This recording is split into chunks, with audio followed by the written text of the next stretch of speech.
Hello one welcome to radiant academy. मैं अमूल चेपे आप सभी का स्वागत करता हूं रेडिएंट एकेडमी के इस रेगुलर वीडियो में जो हम रोज़ कर रहे हैं, जिसमें हम वोकेबलरी पे भी काम कर रहे हैं, एडिटोरियल भी पढ़ते हैं, उसको भी समझ के उसके बेसिस पे कुछ क्वेश्चंस के आंसर देते हैं और लास्ट में हम लोग फिर ग्रामर के कुछ क्वेश्चन से डील करते हैं।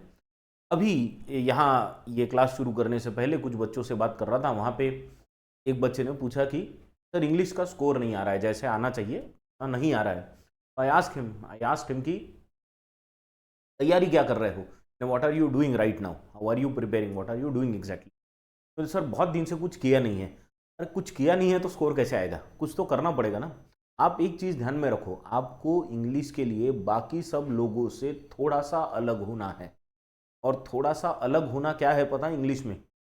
रेगुलर होना। बस इंग्लिश की तैयारी रोज़ करना है, रोज़ पढ़ना है, रोज़ नए वर्ड सीखने हैं, क्योंकि इंग्लिश डील्स विथ नॉलेज। बराबर है? आपको ये भाषा नई सीखनी है ना, तो उसमें नए नए वर्ड्स आएंगे, वोकेबलरी नई नई सीखनी पड़ेगी। तो ये आपको रोज़ करना है। If you keep on doing this, you are doing something different than others. बाकी लोग यही चीज़ नहीं कर रहे, आपको बस ये चीज़ कंटिन्यूअसली करते रहना है। ठीक है? That is what we too are doing. So let us start with the class today. Without wasting much time on anything else, let us move on to the first word, espousal. Espousal ये आज का पहला word है। तो देखेंगे पहले, let us read the sentence. He has never been noted for his espousal of new writing. वो उसको कभी भी नोट नहीं किया गया, मतलब उस पर कभी ध्यान नहीं दिया गया। किस चीज के लिए ध्यान नहीं दिया गया? नई राइटिंग के लिए, उसके एस्पोजल के लिए। एस्पोजल का मतलब होता है सपोर्ट, या एस्पोजल को हम कह सकते हैं कोई प्लान या एक्शन, उस हिसाब से, नई राइटिंग के हिसाब से या नई राइटिंग के सपोर्ट के लिए कभी उनको जाना नहीं गया या पहचाना नहीं गया, इस हिसाब से वहां पे एस्पोजल यूज किया है। तो एस्पोजल का मतलब क्या होगा? It's a noun. बराबर है? It's a noun. तो adoption of a plan, cause और आइडिया, कोई नया प्लान, कॉज या आइडिया को अपनाना या किसी नए प्लान, आइडिया को सपोर्ट करना, उसको बैक करना, दैट इज कॉल्ड एस्पोजल। ये नाउन है। कहां से पता चल रहा है? देखो एक और छोटी सी बात बता दे रहा हूं, ध्यान में रखना। कभी भी आपको कोई प्रीपोजिशन दिखता है तो हमेशा ध्यान रखना, प्रीपोजिशन के पहले और बाद में हमेशा नाउन ही रहेगा। You will always find noun before and after the preposition because preposition connects nouns ना। नाउन का रिप्लेसमेंट भी हो सकता है, प्रोनाउन भी हो सकता है वहां पे, बट नाउन प्रोनाउन के अलावा कुछ नहीं रहता। तो दिस इज एस्पोजल इज नाउन। चलो नेक्स्ट वर्ड पे चलेंगे। सॉरी, इसके सिनोनिम्स रह गए, सिनोनिम्स और एंटोनिम्स। सिनोनिम क्या है फिर इसका? जैसा मैं पहले से कह रहा था, support. Support is exactly the synonym of espousal. Support करना, बैक करना, यहाँ पे दिया है बैकिंग या प्रमोट करना। प्रमोशन भी हम उसी चीज का करते हैं जिसको हम बैक कर रहे होते हैं। एंटोनिम क्या हो गया उसका? रोक देना किसी चीज को, स्टॉप करना, you don't back those things, या रिजेक्ट कर देना कंप्लीटली कि ये चीज सही नहीं है, या ये चीज या प्लान और एक्शन गलत है, तो उसको रिजेक्ट कर देना। समझ गए? तो एस्पोजल का मतलब ध्यान में आ गया है? एस्पोजल मतलब बैक करना या सपोर्ट करना। चलो let us move on to the next word. Next word we have is delegate. ठीक है? डेलीगेट, डेलीगेट्स दिया है यहाँ पे, डेलीगेट दिया है। हम लोग सेंटेंस पढ़ेंगे, उस पे से डेलीगेट का मतलब निकालेंगे, क्योंकि डेलीगेट अलग अलग मीनिंग से भी यूज होता है। ठीक है? क्या दिया है? He has been chosen as a delegate to the convention. उनको एक अ डेलीगेट बोला है, he has been chosen as a delegate.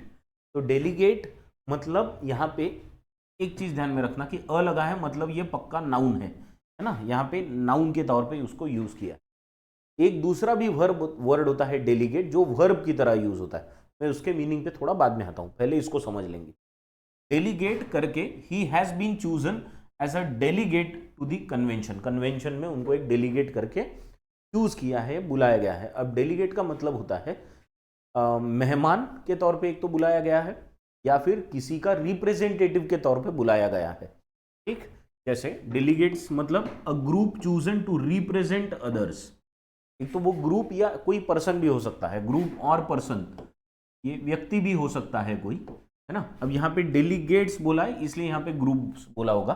अगर हम डेलीगेट बोलेंगे सिर्फ तो अ पर्सन भी हो सकता है, a person chosen to represent others, ठीक है, किसी को रिप्रेजेंट करने वाला व्यक्ति। सिनोनिम क्या होगा इसका, एक कमिश्नर या रिप्रेजेंटेटिव। अब जैसे भारत में हमारे जो हाई कमिश्नर टू यूएस है वो क्या करते हैं, इंडियंस को यूएस में रिप्रेजेंट कर रहे हैं, है ना, तो उनको भी हम डेलीगेट्स बोल सकते हैं। रिप्रेजेंटेटिव या एनवॉय, ये भी एक वर्ड है डेलीगेट्स के। अब जैसे डेलीगेट यहाँ पे नाउन है जिसका मतलब है किसी का रिप्रेजेंटेटिव बनना या किसी का रिप्रेजेंटेटिव बन के कहीं जाना, वैसा ही डेलीगेट ये एक वर्ब भी है ना। डेलीगेट ये वर्ब के तरह भी यूज होता है।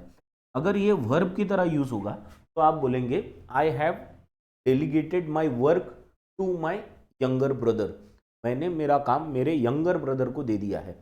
मीनिंग ऑलमोस्ट सेम ही है उसका। देखो क्या हो रहा है, अब मेरा यंगर ब्रदर मेरे काम को रिप्रेजेंट करेगा, रिप्रेजेंट करेगा मतलब मेरा काम वो करेगा, तो मेरी जगह उस काम को वो संभाल रहा है, तो he is also representing me somewhere in that work particular. समझ गए, तो डेलीगेट करना ये वर्ब हो गया, और कोई रिप्रेजेंट खुद कर रहा है तो वो हो गया डेलीगेट। समझ गए, तो delegate can be used as a noun as well as a verb. Clear. हम अगर किसी को काम सौंपते हैं कोई, तो हम ये कह सकते हैं कि we have delegated work to him और देम। अंडरस्टूड, दोनों ध्यान में आ गए ना, नाउन और वर्ब। चलिए अगले वर्ड पे चलो, let us move on to the next word. The next word we have is deck. Next word कौन सा है, डेक। डेक, आपने ये वर्ड सुना होगा या आपने कभी ऐसा सुना होगा, double decker bus. Double decker मतलब दो डेक है उस पे, ठीक है। सेंटेंस पढ़ेंगे और ज्यादा ध्यान में आ जाएगा। I was riding to work this morning on the top deck of the बस।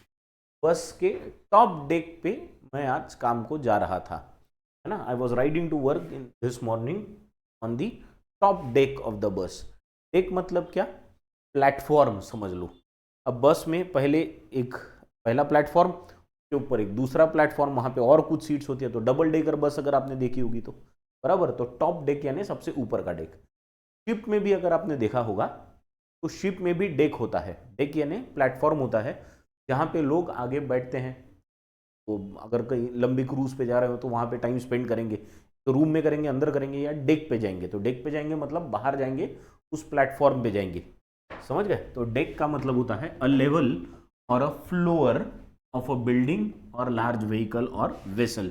वेसल मतलब शिप की बात हो रही है यहाँ पे, ठीक है। We are talking about ship here, ठीक है। वेसल यानी शिप, समझ गए। तो किसी भी चीज का, बिल्डिंग का हो गया या किसी व्हीकल का हो गया या फिर शिप का हो गया, कोई floor is called as deck. तो इसको सिनोनिम क्या होंगे फिर, लेवल हो जाएगा, फ्लोर हो जाएगा या स्टोरी हो जाएगा, right. We do not have antonyms for deck. कोई ये एक नाम है, एक नाउन है, तो इट कैनॉट हैव एंटोनिम। चलिए क्लियर, समझ में आ गया डेक क्या है। चलो let us now move on to the next word. Next word we have is inflicted.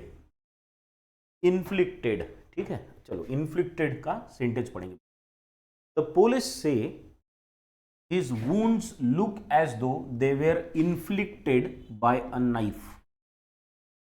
Police का क्या कहना है, ये जो वुंड्स है, वुंड्स मतलब जख्म, ये जो जख्म है वो ऐसी दिख रही है जैसे किससे की गई हो, नाइफ से की गई हो। इन्फ्लिक्टेड बाय अ नाइफ यानी आघात किया गया हो, that is called as infliction. किसी से कुछ किया जाना, आघात करना, घाव करना, दैट इज इन्फ्लिक्शन या इन्फ्लिक्टेड, ठीक है। इन्फ्लिक्टेड का मतलब क्या होगा, past tense for impose something undesirable, है ना। जो नहीं चाह रहे थे वो चीज कर देना, उसको बोलेंगे इन्फ्लिक्टेड। अब फिजिकली ही आघात करना ऐसा नहीं होता, मेंटली भी ये चीज हो सकती है, इमोशनली भी ये चीज हो सकती है ना। हम बहुत बार कह सकते हैं कि diseases, a lot of diseases are also inflicted by the pollution. तो पोल्यूशन का आघात हो रहा है हमारे पे, इसलिए हमको कुछ डिजीजेस हो रहे हैं, समझ गए। तो इन्फ्लिक्शन का मतलब होता है आघात होना, राइट। तो सिनोनिम क्या होगा इसका, इम्पोज करना, किसी द्वारा फोर्स करना या पुश करना। तो अगर कोई चीज किसी चीज पे कुछ आघात कर रही है तो हम कहेंगे कि वो इन्फ्लिक्ट कर रहा है। ठीक है, चलो एंटोनिम क्या होगा इसका? वापस ले लेना, वहां से रिमूव कर लेना या रोक लेना, ना जाने देना, होल्ड कर लेना, हेल्ड कर लेना। समझ गए? तो इन्फ्लिक्टेड का मतलब क्या होगा? आघात करना। यह नाइफ से आघात किया गया था, इसलिए इसको क्लियर। आई होप ये इन्फ्लिक्ट समझ गया होगा। चलिए नेक्स्ट वर्ड पे। The next word we have is agitated. Agitated, agitation, ये वर्ड आपने बहुत बार सुना होगा। फार्मर्स प्रोटेस्ट या फार्मर्स एजिटेशन, ये वर्ड आपने, ये फ्रेज आपने सुनी होगी। एजिटेशन मतलब क्या करते हैं लोग? वहाँ पे प्रोटेस्ट करते हैं, उनमें जो गुस्सा होता है वो गुस्से को वहाँ पे जाके वो प्रकट करते हैं सरकार के सामने कि हमारी मांगे मान लो, हमारे मांगे ना सुनने की वजह से हमें गुस्सा है। That is called agitation. ठीक है, तो अब ये सेंटेंस पढ़ेंगे। She is very agitated about her credit ratings. उसकी खुद की क्रेडिट रेटिंग की वजह से वो बहुत एजिटेटेड है। एजिटेटेड मतलब गुस्से में है, that is called agitated. Agitation या एजिटेट होना, they both mean the same. गुस्सा होना या गुस्से की वजह से बहुत चिड़चिड़ होना, that is called agitation. Agitated का मतलब क्या होगा यहाँ पे? फीलिंग और अपियरिंग अपसेट और ट्रबल्ड। एक तो अपसेट होना, उदास होना, लेकिन ये सिर्फ शांति वाली उदासी नहीं है, इसमें गुस्सा है, इसमें एक्शन है एजिटेटेड में। ठीक है, सिनोनिम क्या होगा इसका? डिस्टर्ब्ड होना, डिस्ट्रेस्ड होना या टेंस्ड होना। ठीक है, एंटोनिम क्या होगा इसका? रिलैक्स्ड होना एकदम या काम होना। एजिटेशन का मतलब ध्यान में आ गया? एजिटेशन या एजिटेटेड दोनों का मतलब है बहुत गुस्सा और चिड़चिड़ जिससे हो रही है, दैट इज एजिटेट। चलो let us now move on to the next word. Next word we have is palpable. What is palpable? Palpable, चलो सेंटेंस पढ़ेंगे, पैल्पेबल भी ध्यान में आ जाए। There is a palpable sense of history in this place. कोई जगह घूमने को गया होगा जिसने भी सेंटेंस लिखा है, और उसने क्या बोला? There is a palpable sense of history in this place. इस जगह पे क्लियरली कुछ तो भी हिस्टोरिकल इंपॉर्टेंस है, ऐसा लग रहा है ना? तो पैल्पेबल का मतलब होता है कुछ तो भी क्लियरली ध्यान में आना, है ना? बहुत क्लियरली लगना कि यहाँ पे कुछ तो भी है, तो that is called as palpable. Palpable sense of history in this place. तो पैल्पेबल का मतलब क्या होगा? Clear in meaning without uncertainty और एम्बिग्विटी। यानी एम्बिग्विटी का मतलब क्या है? कंफ्यूजन। तो बिना किसी कंफ्यूजन के या अनिश्चितताओं के वहां पे कुछ तो भी बहुत क्लियर लगना। पैल्पेबल सेंस है मतलब बहुत क्लियर सेंस आ रहा है कि यहाँ पे हिस्टोरिकल इंपॉर्टेंस, कुछ भी हिस्टोरिकल इंपॉर्टेंस की कोई चीज है। समझ गए? पैल्पेबल का मतलब क्लियर। बहुत सिंपल सा वर्ड है, clear can be replaced with, palpable can be replaced with clear here also, right? Synonym क्या हो गया इसका फिर? Obvious is a very good word, very good translation for it, और a synonym for it. Plain या transparent, ये भी ये ट्रांसलेशन करने के लिए वर्ड्स है। एंटोनिम, एंटोनिम क्या होगा इसका? इम्परसेप्टिबल, कि जिसका परसेप्शन ही नहीं हो रहा है, जिसका परसेप्शन नहीं होता, अनक्लियर चीज है, या जिसको तुम परसीव नहीं कर पा रहे, दैट इज इनपरसेप्टिबल। या क्लाउडेड या डार्क। क्लाउडेड मतलब ढका हुआ होना, डार्क मतलब अंधेरे में होना, कि जिससे तुमको क्लियर कुछ पता ना चले, बराबर है? जिससे क्लियर ना पता चले वो हो गए सारे एंटोनिम्स, यानी इम्परसेप्टिबल, क्लाउडेड या डार्क। क्योंकि पैल्पेबल का मतलब क्या है? क्लियरली पता चलना। Palpable is clear, obvious. ठीक है, अंडरस्टूड। चले नेक्स्ट वर्ड पे। चलो the next word we have is caveat. Caveat, ठीक है, चलो कैविएट का सेंटेंस पढ़ो। The caveat regarding government figures is a necessary health warning. ये जो कैविएट आया है किसके रिगार्डिंग? गवर्नमेंट के फिगर्स के रिगार्डिंग। ये एक बहुत इंपॉर्टेंट या नेसेसरी हेल्थ वार्निंग है। कैविएट का सिनोनिम इसी सेंटेंस में है। कैविएट का मतलब ही वार्निंग होता है। ठीक है, कैविएट मीन्स एक पहले से उससे जो अंदाजा आ रहा है जो गलत है, गलत है इन द सेंस जिससे आपको सावधान किया जा रहा है ना, तो वो वार्निंग ही है बेसिकली। तो caveat is nothing but warning. Caveat का मतलब क्या होगा? A warning typically in the form of cautionary advice, है ना, एक वार्निंग ही होती है, बस उसमें एक एडवाइस का फॉर्म होता है, कॉशन दिया जाता है कि ऐसा मत करना। बहुत बार हम लोग करते हैं ना कि गवर्नमेंट का कैविएट आया है कि उस कंट्री में ना जाओ, तो ये वार्निंग भी होती है और एक कॉशनरी नोटिस भी होती है कि अगर जाना है तो अपनी रिस्क पे जाना, हम लोग नहीं सहायता करेंगे अगर कुछ प्रॉब्लम हो गया तो, ठीक है। तो इसे कहते हैं caveat, a warning in the form of a cautionary advice. Clear? Synonym क्या होगा फिर इसका? कॉशन, साइन या नोटिस। ये मोर और लेस सिमिलर मीनिंग के वर्ड्स हैं। कॉशन हो गया, साइन हो गया या नोटिस हो गया। एंड एंटोनिम क्या होगा फिर इसका? ध्यान ना देना, बिना ध्यान दिए जैसे चल रहा वैसे चलने देना, जैसे हीडलेसनेस, है ना। हीड मतलब ध्यान देना, देखो हीड का मतलब क्या होता है? ध्यान देना। हीडलेस मतलब ध्यान ना देना, है ना, और उसी का ये नाउन फॉर्म हो गया हीडलेसनेस, ध्यान ना देना। और निग्लेक्ट करना, निग्लेक्ट करना मतलब अगेन ध्यान ना देना, बराबर। चलो क्लियर हो गया वर्ड, आई होप ये वर्ड क्लियर होगा, कैविएट। चलो नेक्स्ट वर्ड पे जाएंगे। Next word we have is quiver. अब क्विवर भी दो तरीके का होता है, यहां पे हम लोग वर्ब वाला क्विवर देखेंगे। तो पहले सेंटेंस देख लेते हैं।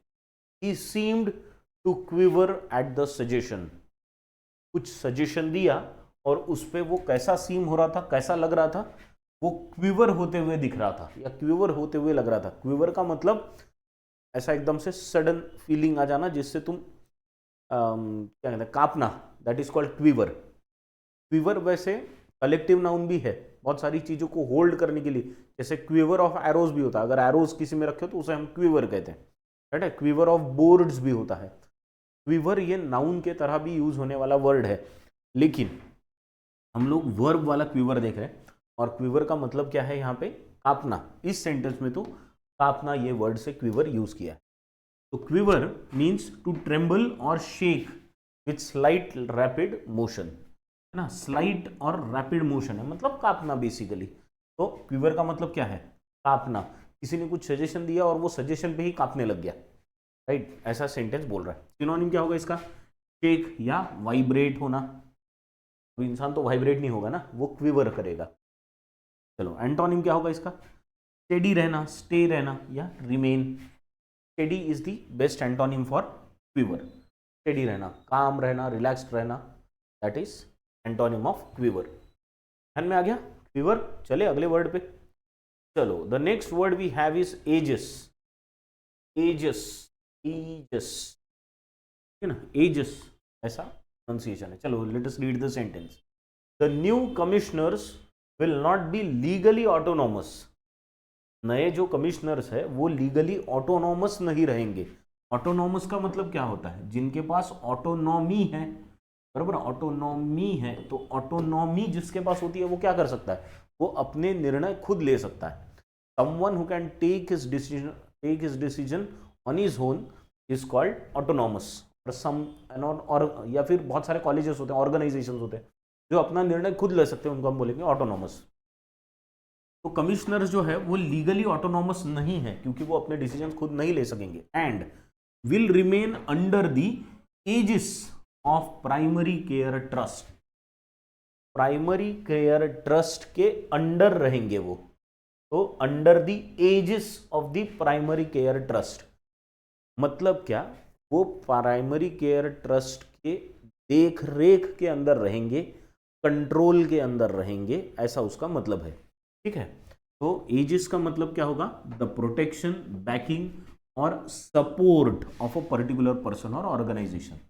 मतलब ये खुद से तो कुछ नहीं कर पाएंगे, पर इनको किसका सपोर्ट या बैकिंग रहेगा या कौन इन पे ध्यान रखेगा? They will be under the aegis of primary care trust, मतलब they will be under the protection और बैकिंग और control of the primary care trust. तो एजिस का मतलब समझ गया? Under something. सिनोनिम क्या होगा? बैकिंग, सपोर्ट या केयर।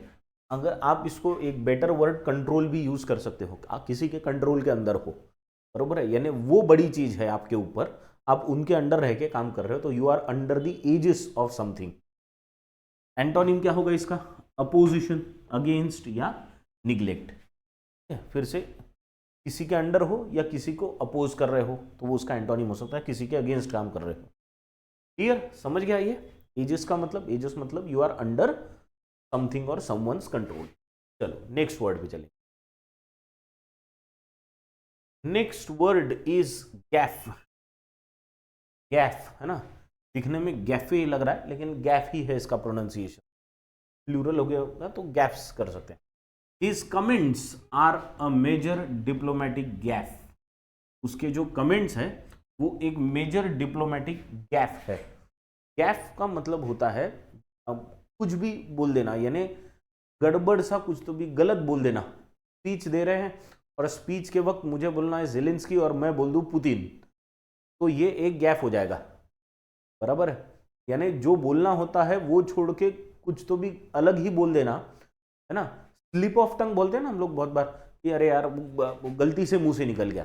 गलती से मुंह से निकलना is called as gaffe, right? तो गैफ का मतलब क्या होगा? समथिंग सेड और done that is socially upsetting और इनकरेक्ट, और वो गलत होता है ना। गलती से कब निकलता है, यानी गलती से निकल गया पर वो सही होता है क्या? ऑफकोर्स नहीं होता, इसलिए तो आप कहते हो गलती से। तो स्लिप ऑफ टंग वगैरह ये जो होता है वो गलत होता है हमेशा, इसलिए क्या क्या बोला? Something said and done that is socially upsetting और इनकरेक्ट, और अचानक से आपके मुंह से निकल जाना, तो वो हो जाएगा गैफ। ठीक है, इसका सिनोनिम क्या होगा? एरर या ब्लंडर या फॉल्ट, गलती बेसिकली। एंटोनिम क्या होगा इसका? करेक्ट कुछ तो भी करना, एक्यूरेट बताना या कर्टसी, राइट? तो अगर आपने बोलते बोलते कुछ गलत बोल दिया तो वो क्या हो जाएगा? That will be a Gaff, है ना। चलो नेक्स्ट सेंटेंस पे चलेंगे। चलो तो अभी सेंटेंस तो नहीं है, 10 वर्ड्स हो गए अपने। Now let us go through the article. तो अभी ये आर्टिकल है आपके सामने, democratic departure on Joe Biden going out of the presidential race. हाँ, जो बाइडन ने अपना नॉमिनेशन वापस ले लिया है, तो इसी पे ये एडिटोरियल है, आप पढ़ो फिर हम इस पे चर्चा करेंगे, ठीक?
डन, पढ़ लिया, गुड। इतनी समय में पढ़ना हो जाना चाहिए, राइट।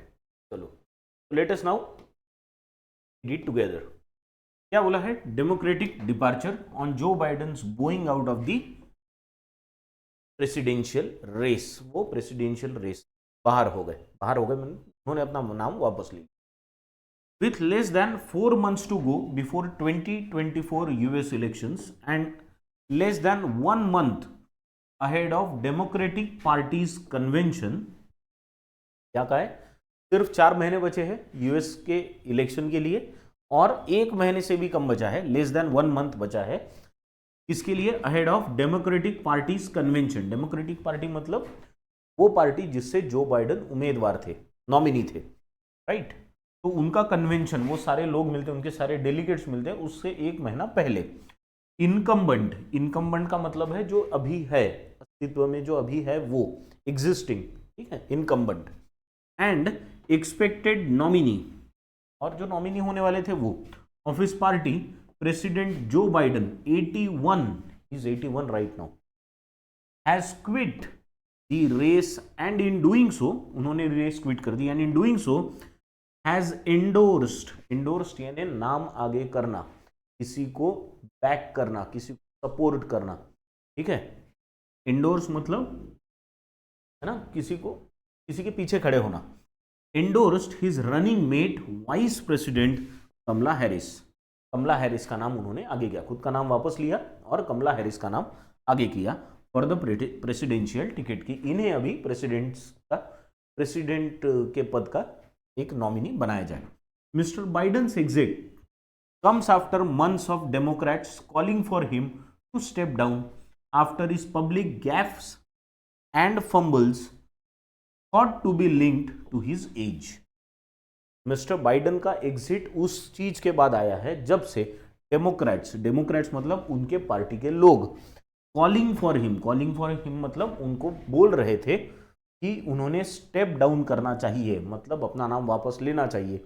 ये क्यों कह रहे थे वो लोग? किसके बाद कह रहे थे? कि उनके पब्लिक गैप्स बहुत ज़्यादा हो रहे थे, क्योंकि 81 ईयर्स के हो गए थे, एज बहुत ज़्यादा एजेड हो गए थे। एज की वजह से ऐसा हो रहा था कि कुछ भी बोल रहे हैं अचानक से स्पीच में, या कहीं बीच में बहुत ही लंबा पॉज ले रहे हैं, है ना, या फंबल कर रहे हैं, बहुत जगह गलत नाम ले लेगा, बहुत जगह गलत जगह चल दिए। ये सारी चीज़ें टीवी पे दिख रही थी और उसका असर बहुत गलत पड़ रहा था, इसलिए उनकी पार्टी के लोगों ने उन्हें स्टेप डाउन करने के लिए बोला। तो स्टेप डाउन मतलब आप अपना नाम वापस ले लीजिए, ठीक है। और ये सारी चीज़ें गैफ्स एंड फंबल्स किससे रिलेटेड है? Not to be link to his age की वजह से ही है, हो रहा है, ऐसा सबका कहना था। His withdrawal caught many including some within the Democratic Party off guard. It caught many off guard. Off guard मतलब they were not ready. Off guard का मतलब क्या होता है? रेडी ना होना, है ना, अचानक से कोई न्यूज आना, यानी you are caught off guard, ठीक है। Given that his campaign chair, given यानी बिकॉज, गिवन का मतलब यहां पे because his campaign chair Jen O'Malley Dillon had said he is not going anywhere. ऐसा क्यों, यानी बाकी के लोग ऑफ गार्ड क्यों पकड़े गए, यानी उनका ध्यान क्यों नहीं था, उनको क्यों नहीं लग रहा था कि ऐसा होगा? क्योंकि उनके जो कैंपेन जो पूरा उनका चल रहा था ना, इलेक्शन के लिए जो कैंपेन करते हैं, उसके जो हेड है उनका नाम क्या है? जेन ओमेली डिलन। इन्होंने कहा था कि he is not going anywhere. अब अगर उनके कैंपेन का हेड कर रहा है कि वो रिजाइन नहीं करने वाले, वो अपना नाम वापस नहीं लेने वाले, तो लोग वैसे ही सोचेंगे कि नाम तो वापस नहीं होने वाला। फिर अचानक नाम वापस ले लिया तो क्या होगा? फिर people will be caught off guard. ये फ्रेज समझाने के लिए बोला, मैं बहुत सिचुएशन नहीं समझा रहा हूं, आगे फ्रेज बता रहा हूं। हाँ चलो।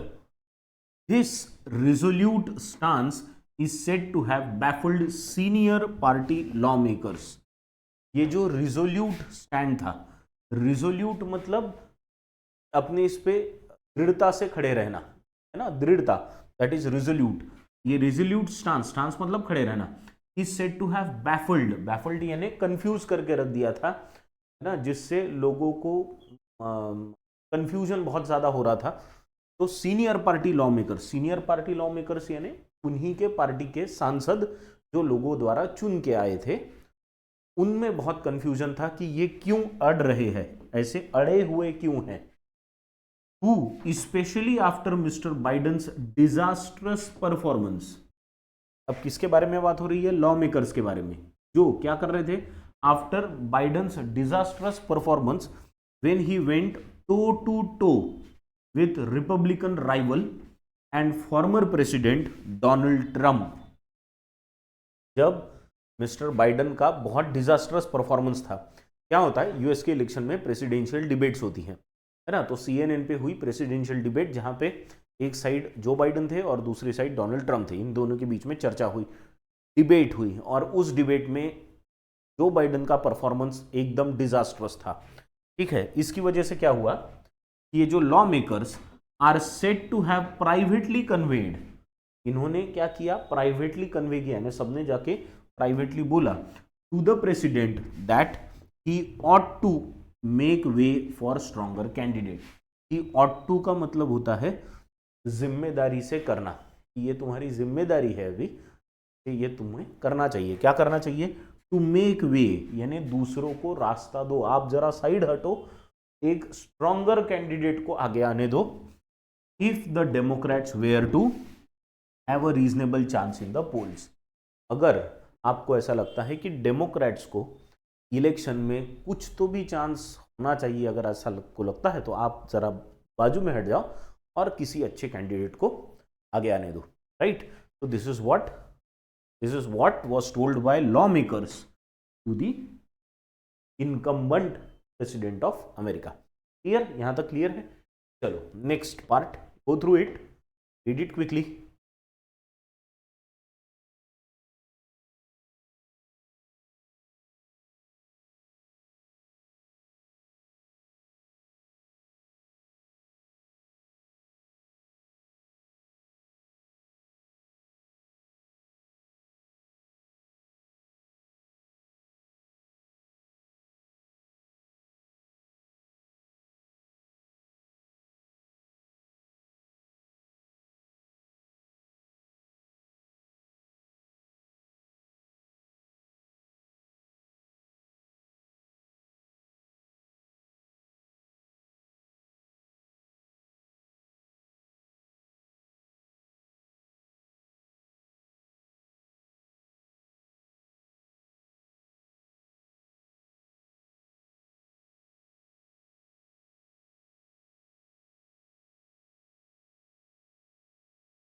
ठीक, डन। चलो let us now read it together. क्या कहा है?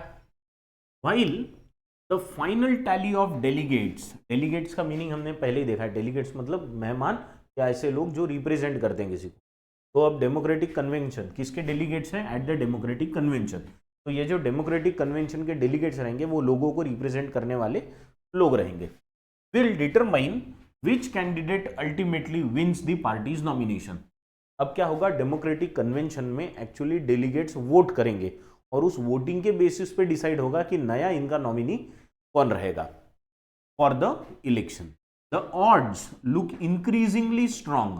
ऑड्स का मतलब है यहां पे चांसेस, ठीक है? किसके चांसेस इंक्रीजिंगली स्ट्रांग है? The odds look increasingly strong for Ms Harris to make history.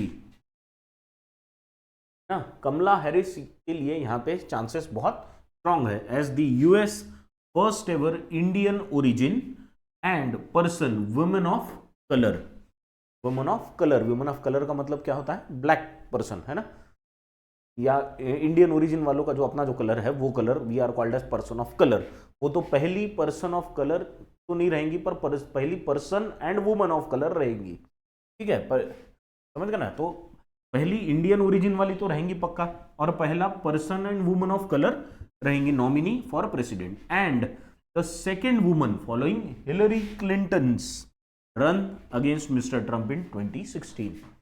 और दूसरी महिला रहेंगी, पहली महिला ऑफ कलर एंड दूसरी महिला किसके बाद?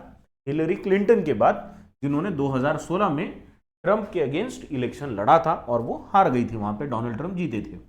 In terms of the factors favouring Mrs Harris, she is anyway next in line under the US constitution in the terms of official taxation. एक चीज इनको और फेवर क्या कर रही है? ये दो चीजें तो बहुत फेवर की है उनकी, क्या कि वो she is the first ever Indian origin lady, दूसरा she is the first person woman of colour, है ना? ये तो चीजें काम करती हैं। और एक चीज कौन सी काम कर रही है कि she is the second in line in succession, क्योंकि वो वाइस प्रेसिडेंट है। वाइस प्रेसिडेंट बोले तो प्रेसिडेंट के बाद आ गए, ठीक है? तो she is anyway next in line. Next in line मतलब क्या कि यूएस के कॉन्स्टिट्यूशन में वो ऑफिशियल सक्सेसर है, ठीक है? And she would likely gain access मतलब पहुंच, to close to $100 million in campaign funds, और उनको $100 मिलियन के कैंपेन फंड को एक्सेस मिलेगा क्योंकि उनके हाथ में अभी भी सत्ता है, ठीक है? ऑन द फ्लिप साइड बोले तो अब दूसरी साइड, पीछे की साइड, हमने एक साइड बता दी, अभी फ्लिप कर दिया, अब दूसरी side. On the flip side she is a relatively less known figure, यानी यहां पे हम पॉजिटिव चीजें बताएंगे तो फ्लिप साइड पे निगेटिव चीजों की बात हो सकती है, ठीक है? कौन सी है निगेटिव चीज? Series relatively less known figure, उनके बारे में बहुत ज्यादा लोगों को पता नहीं है nationally. And Republicans have been quick, Republicans बोले तो डोनाल्ड ट्रंप वाली party, Republicans have been quick to label her the custodian of left wing political values, और उनको लेफ्ट विंग पॉलिटिकल वैल्यूज वाली महिला बता के उन्होंने पहले ही लेबल लगा दिया उनको कि ये लेफ्ट विंग वाली है। सच एज हर एस्पोजल ये वर्ड हमने देखा था, एस्पोजल का मतलब होता है सपोर्ट करना, बैक करना। Such as her espousal of reproductive freedom in the face of the supreme court ruling against the constitutional right to abortion. बीच में यूएस के सुप्रीम कोर्ट ने कॉन्स्टिट्यूशनल राइट टू अबॉर्शन पे जो रूलिंग दिया था, उस वक्त कमला हैरिस ने रिप्रोडक्टिव फ्रीडम का सपोर्ट किया था, जिसकी वजह से लोगों ने उनको तब से ही लेफ्ट विंग सपोर्टर है या लेफ्ट विंग वैल्यूज की कस्टोडियन है करके बोलना शुरू कर दिया था। और अभी रिपब्लिकन्स वही सब रिपीट कर रहे हैं, ठीक? अंडरस्टूड? फर्दर, और आगे क्या है? Further survey suggest that public opinion places her approval at रफली द सेम लेवल, यानी यूएस में कैसे इलेक्शन से पहले सर्वे होते हैं, हमारे यहाँ पे भी सर्वे होते रहते हैं ना, वैसे वहां पे भी सर्वे होते हैं। तो सर्वे में किसको बढ़त मिलेगी, क्या इनको ट्रंप से ज्यादा लोगों का वोट मिलेगा, ये पहले जो अंदाजा लगाया जाता है वो सर्वे उनको कहाँ रख रहे हैं अभी? प्लेसेस हर अप्रूवल एट रफली the same level as Mr Biden, Mr Biden के ही लेवल पे उनका भी अप्रूवल रेटिंग है, and that would put her a few rungs below Mr Trump. और इनको इस वजह से क्या होगा, ये कुछ रंग्स बिलो रहेंगे ट्रम्प के। यानी भले ही जो बाइडन की जगह कमला हैरिस का नाम आगे आया है, पर कमला हैरिस भी कोई बहुत ज़्यादा पॉपुलर नहीं है वहाँ पे, तो उनकी भी पॉपुलैरिटी उतनी ही है जितनी जो बाइडन की थी। मतलब वो अभी भी डोनाल्ड ट्रम्प से कुछ रंग्स नीचे रहेंगी। रंग्स मतलब होता है लेवल्स, या सीढ़ियों की जो स्टेप्स होती है ना, आपने ऐसी सीढ़ी देखी होगी, राइट, ये ऐसी सीढ़ी, तो दीज आर रंग्स, इनको बोलेंगे रंग्स। क्लियर? तो a few rungs below Mr Trump, तो मिस्टर ट्रम्प की पॉपुलैरिटी अभी सबसे ज्यादा है, राइट। चलो, let us now move on to the last para. बहुत शॉर्ट पैरा है, रीड इट क्विकली।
डन? पढ़ लिया? चलो साथ में पढ़ेंगे। हाँ, क्या बोला है? Nevertheless the expected response from the Democratic quarter, जो रिस्पॉन्स डेमोक्रेटिक क्वार्टर से आएगा, डेमोक्रेटिक क्वार्टर मतलब जो बाइडन की party, Democratic quarter, if they wish to avoid risky scenario, अगर उनको ज्यादा रिस्की सिनेरियो अवॉइड करना है, मतलब उसमें नहीं जाना, ऑफ फैक्शनल इनफाइटिंग। क्या हो गया फैक्शनल इनफाइटिंग का मतलब? क्या, अब ऐसा हो सकता है कि जो बाइडन ने नाम वापस ले लिया, उन्होंने बोला कि कमला हैरिस को कीजिए, पर बाकी लोग अब कह सकते हैं ना, नहीं कमला हैरिस ही क्यों, हम भी है। तो इससे क्या होगा, फैक्शंस बन जाएंगे, मतलब अलग अलग धड़े बन जाएंगे, और ये धड़े अपने आप में फाइट करने लगेंगे। तो अगर ऐसी रिस्की सिचुएशन से बचना है तो क्या करना चाहिए? फैक्शनल इनफाइटिंग एट द कन्वेंशन, इसके चांसेस बहुत है, तो इससे बचने के लिए क्या करना चाहिए? It would be for them to unite around Mrs Harris and her running mate, यानी मिसेस हैरिस के नाम के लिए सबको यूनाइट होना चाहिए, सबने साथ आना चाहिए। ये ऑथर को लगता है, क्यों लगता है पता नहीं, पर मिसेस हैरिस के लिए और उनके रनिंग मेट के लिए उन सब ने यूनाइट हो जाना चाहिए। अब बात यह है कि ये रनिंग मेट क्या होता है? रनिंग मेट मतलब someone who is running for the place of vice president, यानी जैसे Donald Trump is running for the place of president, JD वांस का नाम वहां पे आया है, जो वाइस प्रेसिडेंट के लिए लड़ रहे हैं उन्हीं की पार्टी से। जैसे जो बाइडन का नाम अगर प्रेसिडेंट के लिए था, तो कमला हैरिस का नाम वाइस प्रेसिडेंट के लिए था, उनकी रनिंग मेट थी। अब कमला हैरिस अगर प्रेसिडेंट के लिए रहेंगी तो उनको एक रनिंग मेट लगेगा। रनिंग मेट मतलब someone who is running with her for the post of vice president, ठीक है। तो रनिंग मेट के लिए फ्रंट रनर्स कौन है? Front runners include Michigan governor Gretchen Whitmer, California governor Gavin Newsom and transportation secretary Pete Buttigieg. Even in this best case scenario, अगर ये best case scenario भी रहा, यानी कमला हैरिस के लिए अगर ये सबसे अच्छा चांस रहा तो भी, even in this best case scenario for Democrats, the Republicans under Mr Trump appear to be far firmer on a far firmer footing. ये बेस्ट सिनेरियो के केस में भी रिपब्लिकन्स डोनाल्ड ट्रंप के अंदर एक फार फर्मर फुटिंग पे लग रही है, यानी ज्यादा अच्छी पोजीशन में वो लग रहे हैं to win over independent voters in swing states. ये एक इंपॉर्टेंट चीज है समझने के लिए। Independent voters in swing states, swing states ऐसे स्टेट्स होते हैं यूएस में कि जिनका पाला कभी भी किसी भी साइड जा सकता है, वो अनडिसाइडेड है। तो ऐसे अनडिसाइडेड वोटर्स को ही सब टारगेट करते हैं। कुछ लोग कैसे कहते हैं, कन्फर्म एक साइड वोट करने वाले, दूसरे लोग होते हैं कन्फर्म दूसरी साइड वोट करने वाले। आप इनको कितना भी कुछ बोलो वो चेंज नहीं होते। आपको किन लोगों को टारगेट करना होता है, जो बीच में है, जो कभी पाला बदल सकते हैं, यही लोग इलेक्शन बदलेंगे। तो इनके लिए कौन बेटर है या इनको कौन लुभा सकता है, दैट इज द चैलेंज। तो independent voters in swing states, ऐसे राज्य जो इधर उधर कहीं भी पलट सकते हैं। The key to overall victory in any US presidential election, और यही सबसे इंपॉर्टेंट चीज होती है यूएस के इलेक्शन में। ठीक है, अंडरस्टूड। चलो अब late us now have a look at questions. कल की क्वेश्चंस के आंसर मैंने कमेंट में दे दिए हैं। ठीक है, कल की जो क्वेश्चंस पूछे थे।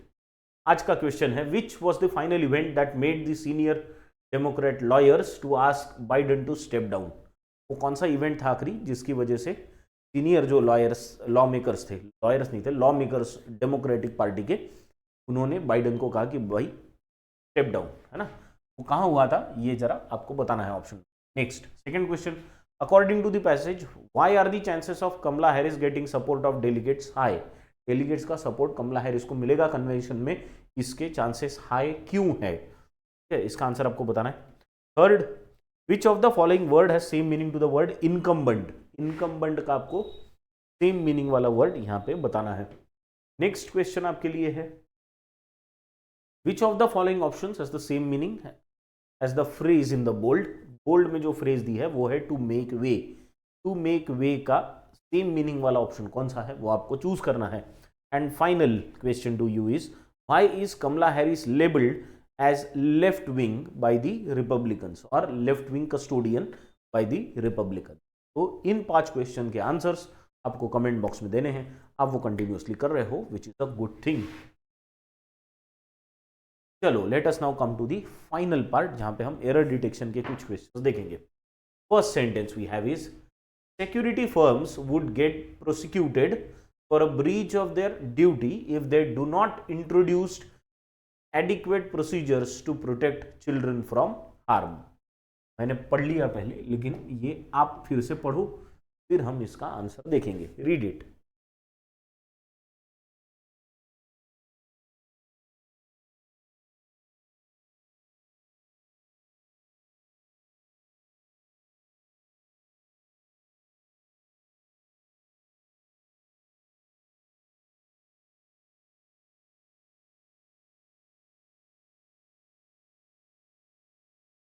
मिला कुछ? और सिंपल सा है, बहुत ज़्यादा जाने की जरूरत नहीं है। वहाँ क्या दिया है, security firms would get prosecuted for a breach of their duty. Breach मतलब तोड़ना, of their duty if they do not introduced. Do not introduced, यहाँ पे अगर डू आया है तो यहाँ पे वर्ब का फर्स्ट फॉर्म होना चाहिए था। इंट्रोड्यूस्ड अगर आ गया तो ये गलत है, मतलब यहाँ पे एरर है ना। तो डू नॉट इंट्रोड्यूस ऐसा ही होना चाहिए, इंट्रोड्यूस्ड में एरर है। चलो गो through the second sentence, second part पढ़ो, सेकेंड सेंटेंस पढ़ो।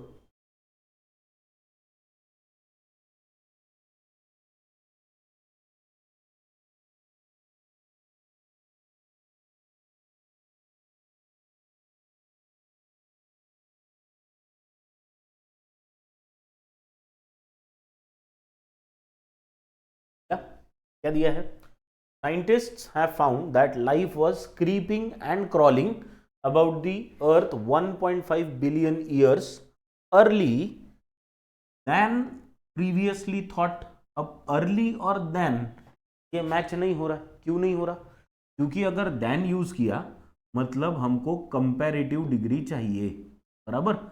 then यूज किया मतलब कंपैरेटिव डिग्री चाहिए, तो यहाँ पे early से काम नहीं चलेगा। क्या करना पड़ेगा, क्या करना पड़ेगा, अर्लियर करना पड़ेगा यहाँ पे, है ना, अर्लियर देन, है ना। तो अर्ली नहीं चलेगा, यहाँ लगेगा अर्लियर देन। यह कंपैरेटिव डिग्री है।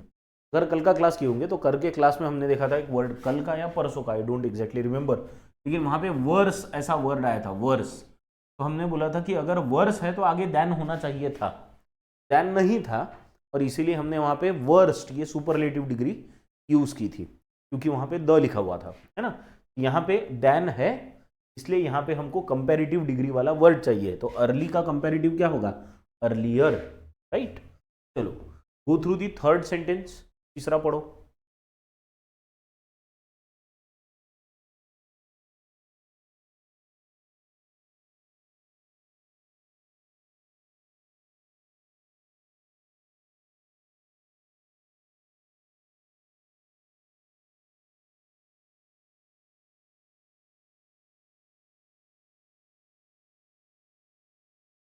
पहला कुछ सिंपल छोटा सा सेंटेंस है, last year the UK saw it's first child, it's first child कैसे होगा, it's first child diagnosed with internet addiction.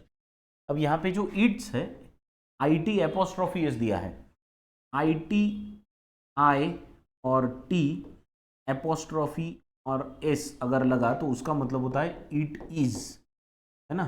तो यहाँ पे अपने को इट्स चाहिए, उसका, वो लिखा जाता है आई टी और एस, यहाँ पे आपको एपोस्ट्रॉफी निकालना पड़ेगा, ठीक है। तो अगर ये सेंटेंस को करेक्ट करना है, इट्स चाइल्ड अगर बोलना है, उसका चाइल्ड, है ना। Last year the UK saw it's child बोले तो यहाँ पे क्या निकालना पड़ेगा, एपोस्ट्रॉफी। अगर एपोस्ट्रॉफी लगा रहा तो उसका मतलब हो जाएगा इट इज, राइट। चलो नेक्स्ट, फोर्थ वाला सेंटेंस, गो थ्रू इट, पढ़ो।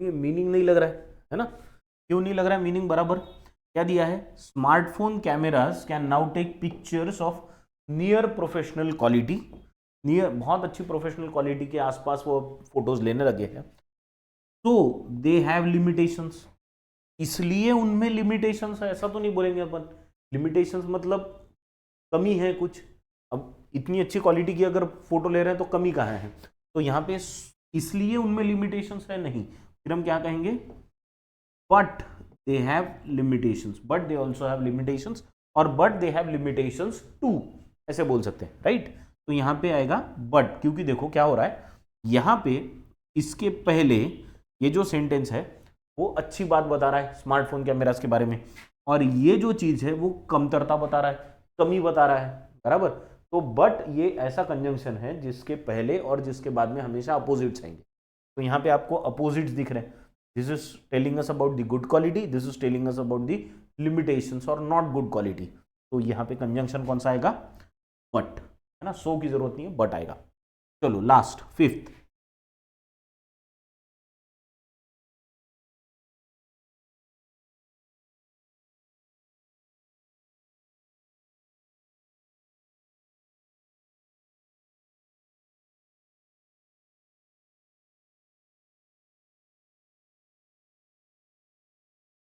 डन, पढ़ लिया। चलो क्या दिया है, during hair transplantation hair follicles is transplanted, अब पढ़ते पढ़ते ध्यान में आ गया, फॉलिकल्स और इज नहीं जमता, फॉलिकल्स ये प्लूरल है ना, तो अपने को फॉलिकल्स के साथ क्या चाहिए, आर चाहिए, हेयर के साथ इज ठीक है, लेकिन फॉलिकल्स के साथ आर, समझ गए। तो this is what we have class today, if you have any doubt do get in touch, otherwise let's stop here with this. Thank you very much.